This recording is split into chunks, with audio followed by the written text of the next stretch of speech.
Hello, Omar. My name's Ben. Do you mind if I examine you? No. Expose the lower limbs as much as possible with regard to the patient's comfort and dignity.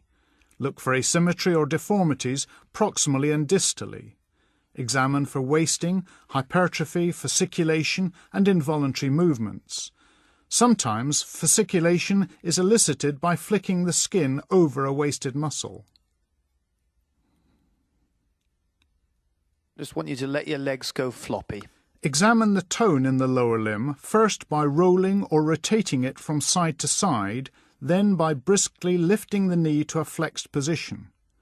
Tone can be increased or decreased, and there are various patterns of increased tone, such as spasticity and rigidity. Just relax again. Test for clonus at the knee joint with the patient relaxed and the knee extended. With your thumb and forefinger, sharply push the patella towards the foot. Clonus is a rhythmic series of contractions evoked by a sudden stretch of the muscle. A few beats of clonus is normal in healthy individuals. To elicit ankle clonus, support the patient's leg with both knee and ankle at 90 degrees. Briskly dorsiflex and evert the foot, sustaining the pressure. Next, we test the deep tendon reflexes. Just let the leg go floppy over my arm. The patient should be relaxed and comfortable. Anxiety or pain can increase the response. For this reason, we test the reflexes after tone but before power in the examination sequence.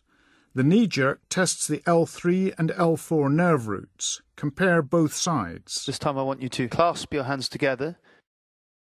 Grip when I say grip, but not before. Use reinforcement if a reflex appears to be absent. Grip. When testing the lower limb reflexes, ask the patient to interlock the fingers and pull one hand against the other.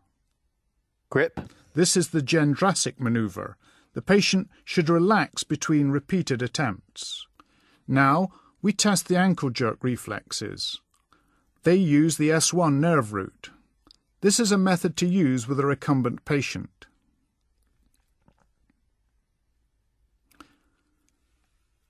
Next, the plantar response, a superficial reflex. Run a blunt object along the lateral border of the sole of the foot towards the little toe. Just going to run this stick up the sole of your foot. The normal response is flexion of the great toe and of the other toes. Next, systematically test power in the muscle groups of the lower limb. Now lift your right leg straight up off the bed. This shows the ability of hip flexors and knee extensors to overcome gravity. And the same with the left leg. Use the MRC scale from 0 to 5 to grade power. Test the same groups in isometric contraction against resistance. And relax.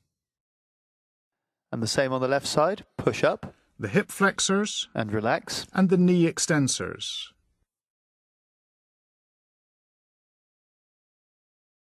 Now keep your legs straight as I try to bend it. Always compare sides.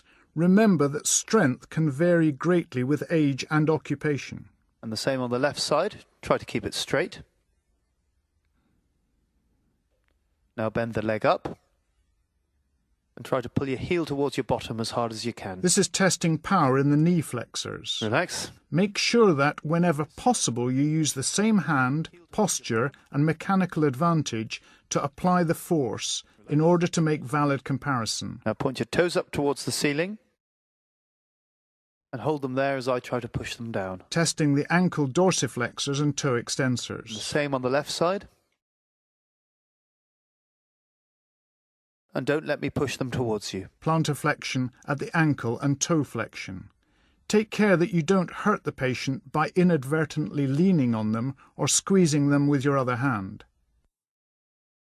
Now I want you to run your heel down your shin like this. This is a test of muscular coordination called the heel-shin test.